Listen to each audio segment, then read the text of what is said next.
lava te whatalo whata Samoa nei tu la fiafi. E lo mai a seisina whapoponga mo lau Samoa tarongalongo i le afiafi o le asolua. E tō mo i tala o le whata oto le iai ma solonga o le whata tiai o suinga mo vasenga i kolisima walunga. E peo nei ai suinga i le whaiti tiai vasenga mai le lima anga i le wha o se tasile o narunuta inga le whailau tusi au au le kalesia whapotopotonga Christian Samoa. Sa terengale nei i le reporti. I le mai ai ona talia e komiti o ngal e kalesia le nei suinga fou o le afa atina umamo kolisi le atunu. E mai se le talia ai o le frontele i malua. Mo le whalawilo ino nei vaenga a wala pasi e ina mo le nofosi la fia e kalesia ato o le nei suinga. Mai le vaenga na toi whamani noi e le whailau tusi au le kalesia. Le sunga mama tautau whare tūlanga i peo nei e se tasi tusinga. Ale nusi pepa Samoa Observer. Le whauinga sa se ino lona rangona. Ma e leo iei se tūlanga o loo te e komiti o ngā mai nei swinga. Ofisa o ngā. Ia maawe la tu fesiri mo la tu finangalo. Ia ona le popole ngā lava sa matua popole foi le ofisa ia le komiti o ngā la tu. Ia ina numana e o whana. Ma se la tu ngā e le la ititi le swinga le la fai. Ia o le au te lenga la i o le mtau o te lia komiti a onga le ia le tūlang lea ia a whai o te lia komiti a onga ia o le la o le fontele a o le fontele entos o le unga lea lona winga o te lia fwe le karesi ato ia le unga komiti a onga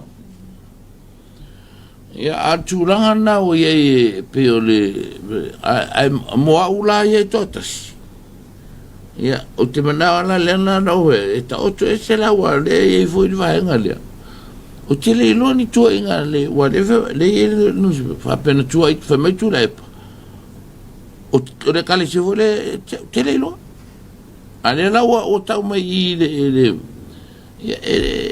o tu ngā me whapena fwoi sa tau na matala noa le lei Na momoli le anga wha malulu al whailau tusi e tamaita i pale mia. E mai se le minister wa o ngā e tusai male nei tusi tusinga e peo na whaasalau i nei lungo le nei nusi pepa. Me leo te langona ia e tau anō e asoso atu lava i malu i puenga. I le whionga i le tamaita i pale mia ma le whenga malu. E mai sea i le whionga le minister o mtanga luenga. Ona e se ulangona na utala noa ai. Pei tai na whailo manino le sunga e wawatau tau whau. Au ngorona na ngona i le nisu inga tu saima re whiro inga muli muli. Sa whatau tai amal komitoa o ngā mal ofisa sili a matanga luenga o ngā taalunga manga nuu. Sa unau lawa i le mta upu nei. Ina ia whaso longa le rei. A waso se suinga. E tau nā fuan swinga i ni susuenga mai e uman whai. Peila o le whata tenga, o le mea lawa lea, o le whilo inga muni muli al komiti ma le ofisa hao, sa i le purisiri. Ia, o teimi umai fisiri atua le whai atua le fisiri whai mai purisiri. Mai e matu susuenga, aleni susuenga na whai. Awa e awhai atu nei e au mai la se i nsusuenga na whai e pe o mea nā sau fia tala noa i fwoi lili au e se mea le wau mai ele article e le ngata i leo le nisu inga te tau lava o na fuanga i lunga whaamaubanga ma whaamauninga ale matanga luenga ina ia mautinoa i le solonga le leo whaatino ina i o le su inga moa o ngā uma o tulanga na o tu nga mea e tawa na base mea ingi facts le swinga le awa a whētu nei la e mai se data a foi lele o lo i eise information whape sui o te lei loa le ofisa anga pe whaina la to providing se data whape na e o mai la se data whaise analysis le lei o lo i ingi evidence sui o te loa Ati tilo teita nei leu tilo le ngauta. E ila tu census. Ava vaire census na. E le fai me census e fa pupu e fa me census e fa te li. Wow. O tulanga fa pena. O le nisu ingolo a vea mawhaatupu manatu I le whai lautusi. O na o ia fo i se tangata na a vea mawhai a University o Samoa. I le tele o tausanga mawai. Sa ia whai loa le tūlanga sa whea ngai manisi o whanau o lo o maua amano skola sipi I le tele o tausanga. E peo le toi ave leo pepa whaavai I University to tona o Sitalia. Ai ua mai a ona whaawina atu I nei le atu nuu. Tua I le masara fionga le mistawa o ia ona ele o nau ta inga ina ia fata oto le ia mafuanga mai e loa awane awales o le simele le no o le te vai atu le saulatiko o to inga analysis ia po to inga susuenga e tona fai wa Umar Foundation na tatui a scorsipi tatamete Australia e to atu to Fair Foundation o visiri Asia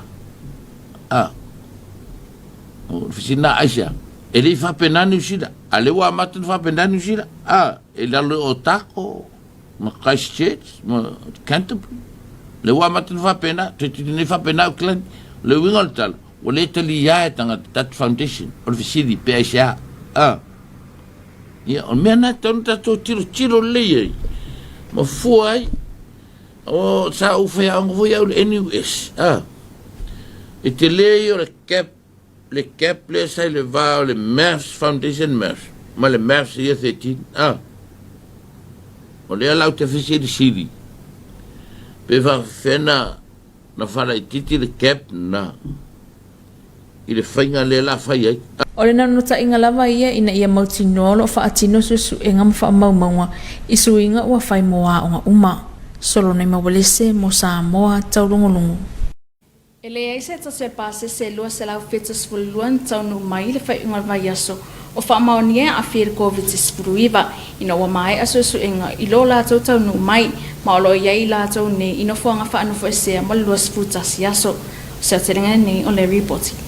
Ele aise tasi o whamaunia o a whir COVID-19 o le lua se lau fetus fulua pase sen taunu mai I le aso tōna ina se ima vai atu nei. Whainga malanga nei sa toro po o na tapunia ato o le atu nuu. O na whai malanga inga mai o se tali o le aso sfuluiva o Januari lua a whelua sfulua. Ma o le asa whataunu ina I le whai ungo le vai aso. Whai aso engal pase se umai lua se lau fetus fulua ina o taunu mai. Ma o whamaunia I ele aise isi o a whia I le COVID-19 I le taimina taunu mai in malanga. Ma o lo whaanu fo esea nei la tau uma mo le lua sfutasia. Ina ia mautino tu ititi o se avanua e so poa I tua le whaama I mai o tātou tua o I whaapa malo. La fuanga fo I lea wa mafuai o na whaanu fo esea au whainga ruenga uma e se lau tolu sfurufa Samoa au I le whatalinga o le nei whainga malanga. O nei tangata whainga ruenga sa au pito siri o na wawa lata ma I la tau na whai malanga mai ai sa malu puipuia lava I puipuinga uma tala whea ngai I o la tau la e ima mea whainga ruenga sa whao ngā ina. E tu saio le whainga fo wa mataria nei e fitus fulua I tu lai whaanu fo se I la pe a whai ele e se wha mai e ona tu la I mai se isi o le pāsese. I la tau nei au fiei fo mai ma tau si soifua o le au whainga ruenga o office o whe malanga inga o le office o tiuti o le vaenga whaasu au whainga ruenga le malai valele o office o Samoa Airways wha apea mawitapa. O I la tau e toa lima na whaanu fo se I whaleolo ma le toa lua sa whaanu fo se na whanga whapitua I mato sa whamatu o atu I o la tau ainga ina o mawaiso su enga so e tolu tu mau pelo la tau manuia. O le stoa na I se fulua Februari sama whai ei o na nga I lātou I o lātou ainga. E tu so fautuanga na tanga luenga soifua maloloina. O isi uma sa afia o lo tu maupea lo lātou manui. Ma le tau si eino fuanga o whaano fwese ai. Solo nei mawalese mo Samoa taulogologo. Inisi o tala wa tala lo ia nei se tasi o wala savali. E tu salona tau au wha I mare fasipuli maa whetala Samoa. A walfa o ngā ina I lātou e iei a whianga tu mau soifua. O lo au ina University o Samoa I papangarangala se vaingane nei I le reporti. Ua te tala alua ia nei se tasio a wala tavali mo le whaongaina I lātou e iai a whianga tūmau o le soifua. O lo o ngalulue ma o tauina I University o Samoa I le papa I ngalangala. O le polo keti, O se sosoani sanga le ia ile official high commissioner ni sila i Samoa. E ala ile ngalulu e whaapa anga i mele university awa o Samoa. O se poloketi ua matua talia lele ele university masa whawhetai ai ele fionga il polo fesa lo whaululu ai le papa ingalangala. Ia ai ono e ke Roma. Le high commissioner ni usila e tusa o le ngaluenga tahua. Ua te le tausanga o sila pia mamai tau le university. Ile whaatupula i o whanau e iai a whianga tūmau o soifu o lo o tauina ile lau mua. Ma ole ala fo ilea na afuai o na whata o tolene polo ke ti mai i a sausanga o mawai. Ai me se lava o le whaingo fie ai la tō e iai a whianga tūmau o le soifu. O na whiawa i iwa senga o lo whaatino ile poto D101. Ale D201. Na matali ale ne ngaluenga mai le masina o November ile aso sfulma ni mora tausanga o mawai. Ma e whawa i aso sa whatau tai ai. O le taua o whai atua e tusama le luas fuli ma a whetala e New Zealand. E tusale e madafas fuli matala Samoa. O le Apollo Keti. O se maafa manatu o le langolongo ina ili university awa o Samoa. O le ai atu tusa e iai a whianga tūmau o le soifua. I te tōnua o onga i le papa ingalangala. Ai mese o le au whiai o tangata umaya o onga maumia. Ma o le asitia fo i le tūlanga university ona o le amana i o tangata uma. I le tūlanga sawa o onga. Taptaila ke tiona mo Samoa taulongolongo. E tōru sifuru sui a wai mai le tu sifo o polu na a wai le a onga lona lua sifuru lima mo tinano fotane e peo na whatautai e to o manga mo e popoanga atia. Se atuanga le nei i le reporti. Tōru sifuru sui a wai a la fia anga samatau sa tuima lufi si ufanga mapata whalatai. Na a wai le nei a onga lona lua sifuru lima o ro taula mo e to o manga mo e popoanga atia mo le whaatau no ina. Mo le sila fia se ta sila poro ketinga whatau lima ina. Na whaawai mai le whainga pā anga to o manga. Mala uni e Europa e tawana mai le society mpur kalame fisosoani. Mo tinano fatane uma o afia anga e mai se tina ele o iei nga luenga. Ile whaatino ina io neia o onga mo neia afia anga. Sama whai ona whiwhiri ai se tasio tina wailonga ma ua whaamanu e ina mai le nei progeti. E ala iana nga luenga whaatino. O le langa ino me tau lima. Ma vaenga ese umolo o whatau tai mo le marketino o loa mo le tupe maua. Na ia whaamalo si amau na ia tinano whatane umone ia fio angai peo na tāua. I le tāua le nei poro keti o mawhai nfisosoane ilo na ainga. E peo na ia se tasio na pesinisi wa whai langa ina le o whala. Ma whaatau watu ere ngata i Samoa nei. Ai o mawhai na whaatau watu i marketi whafo. O le nei poro keti whaalia i le tele o lona sao tāua mo tinano whatane. E au fiere si itia o le alo ia ina malangolango ta ita i o tina matamai tai. Whaatupula i o ngā ruenga whaatina matama ainga. Tā wale awai mata o pufaya whaala patpatonga whaata semer si iti o whaala wilua i tūtau malamalama i aia tautau ngā ruenga po ngā ruenga whatau lima ina. Soro nei mawale se mo Samoa taulongolongo. O se vainga la tamai nei winga tau molpo nei ma le asoa tai au. Tala whalawa Samoa se whapoponga lau tala tau mole nei aso lua. Vainga la tatalite se vainga wa mawalalo o lo ofiti ai pe le tunu. Ata whawhanua tau o sa wilo lai tonga ngā lai o loa awhia ni le tunu o whata se ia matimu. Talo tau molo whanua pwana nei ia wai ni seo taimi matimu ta ulwa vasolo ai whapenai wilam whaitatile matele atu maunga. So lulu la ta ulwa vasolo ai timu whaasole na ta api. O ngā sami imal po nei o sa wilo lai tonga ngā lai sfurunga 5 kilomita li tu la. Amala so tai au, sa wilo lai tu e lau ngā le lai 5 kilomita li tu la. O ngalo tasi te sma 5 mita. Tala tayo la pele ele malta 5 minute te suma lua lua veao, so tu mele 5 minute te ele ono. Pele ele te 2 minute suma lua le oli on te so tu ilo tai 5 minute te ele ono le fiafi. La so ele la tayo lus 5 minute te ele ono fa mo mango toi fol toi 5 minute le fitu le fiafi. So reporti le na tau sama le ne fiafi, Manuel Porto fa soifua.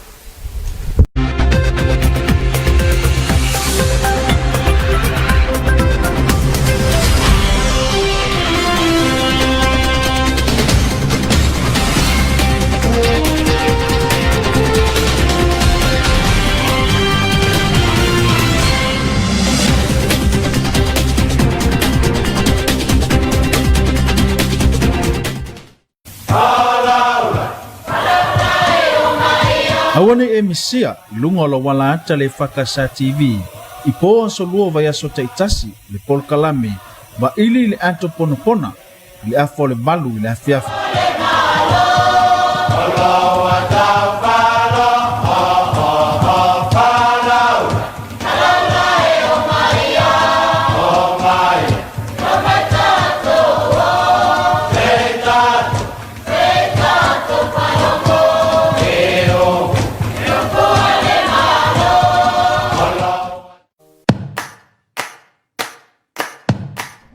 Whautuanga mai le matanga luenga o le seifua maloloina.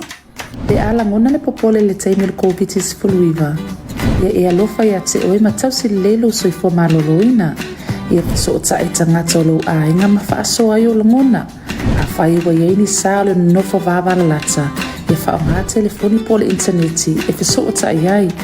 Tausi lelo tino, ia lava lau malolo, tau mawhai mea ai soifua maloloina, whaanga ioi lau tino, ma ia whaititira tau mawhaawa malosi. Ia whaia miau whaatinonga i te fia ma maasania ia so uma, e pio le pukalfale, whaisau tatalo, o le taha le pese ma e siva ai. Ia mātai tū le leifa matalanga sa o winga le Komiti Faamisionare, ma ia tau mawhai fo ia awara so ona matamata I tala whaasala lau, e a whai ua lofi tūina oi le tele o whamatalanga. Awara whaonga aina leo le tapaa, o le awa malosi, ma nisi o la au whaasaina, e pūle ai o le ngona, e fōlinga iona sosoani se taimi pōpō, ai wha te tele nai ona e wha anua noa ma le fia I mo se taimi umi. E ese le tali atu le whanau la iti, pea o ina popole, ia e langona ina le popole a lau tama ma ia a pongi mai, ma mata I tūle le, ia wha awaunga yo inga te tau na whai, e peo le whai o mea onga, e taimi e ta aluma malolo ai. Wha ta ua le soifua malolo ina le mawhauwhau. Monisi whaamtalanga whaapso taimi tanga runga le soifua maloloina. I le telefoni numela ono barutasi o.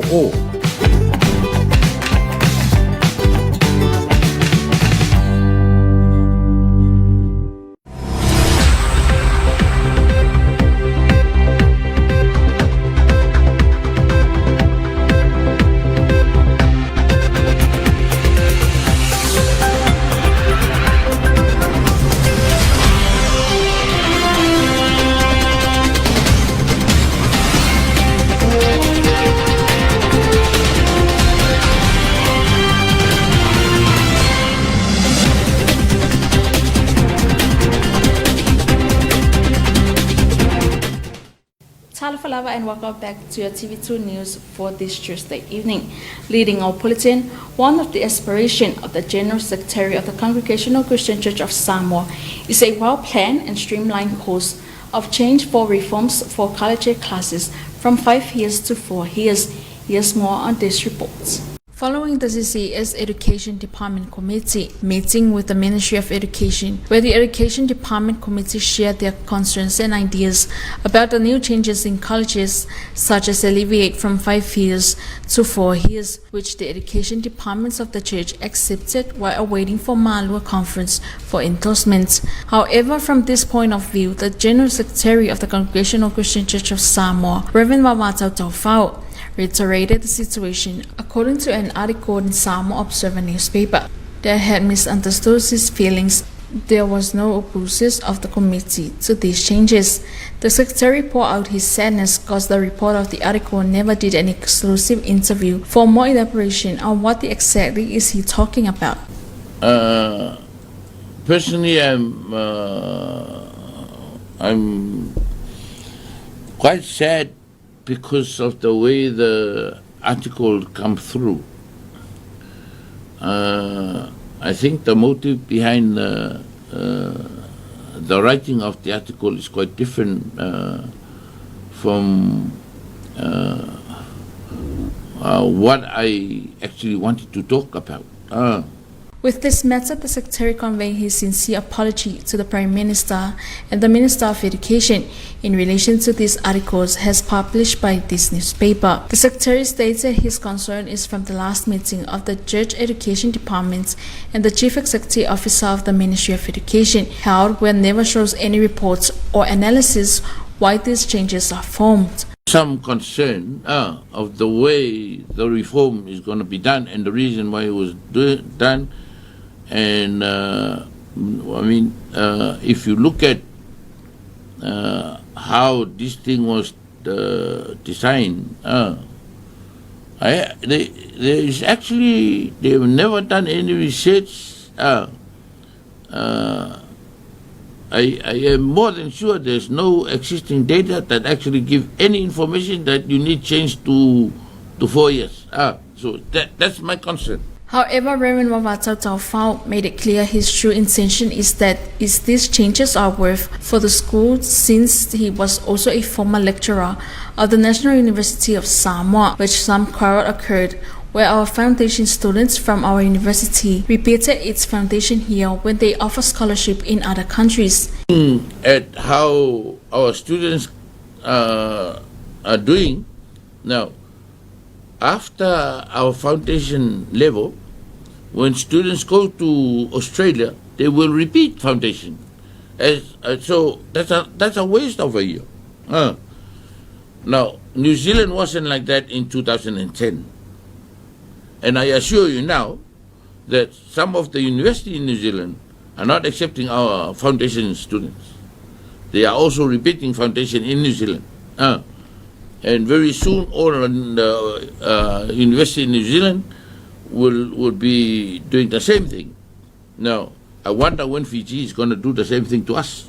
In addition, this change must be based on the ministry records and approvals to ensure the smooth implementation of the reforms for all schools.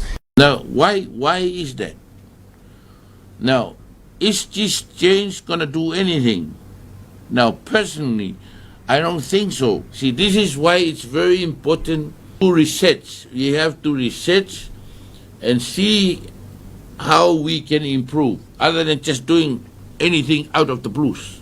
The main target is to ensure that research and documentation is carried out on the changes made to schools. Solone Mobolese for TV2 News.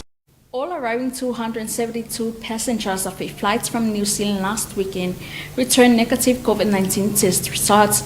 They were swabbed upon arrival and they have now been settled in quarantine sites for 21 days. Here's more on this report. The 272 passengers arrived from New Zealand on Saturday returned negative COVID-19 test results. This repatriation flight was scheduled to arrive last month, however was postponed due to the nationwide lockdown following the flights of 19th of January this year. All 272 passengers were swabbed upon arrival and all returned negative results on Sunday morning, and they all have settled in quarantine sites for 21 days. To ensure minimal threats of the spread of COVID-19 beyond our borders, the 134 highest risk frontline workers were also quarantined straight after processing the flights. A new policy measure now in place. The staff in quarantine for 72 hours, provided all goes well, include those from the Ministry of Health, staff of Samoa Immigration, Customs and Quarantine, Samoa Airport Authority, Samoa Airways and drivers.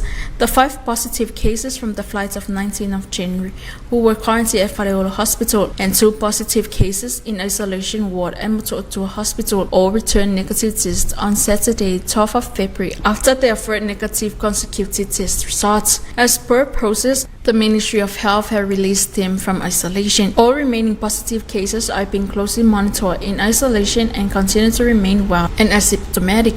Solone Mobilese for TV2 News. In other news, the National University of Samoa Papa'ingalangala campus has officially opened a new disability ramp to allow ease of access for people with disabilities. Here's more on this report. The National University of Samoa Papa'ingalangala campus has officially opened a new disability ramp to allow ease of access for people with disabilities. Iono Professor Alec Roma expresses deep sense of gratitude for the New Zealand High Commission's collaboration work with NUS on this much-needed initiative within the university. The university endorses quality to be accessible to everyone, and after a brief consultation with university staff and students in 2021, there was an urgent request for an installation of disability ramp for ease of access to lecture theatres D101 and D201 due to frequent use for students and staff. Essentially, as one of the leading tertiary institutions in Samoa, the increasing number of people with disability enrolled each year was a realization to adopt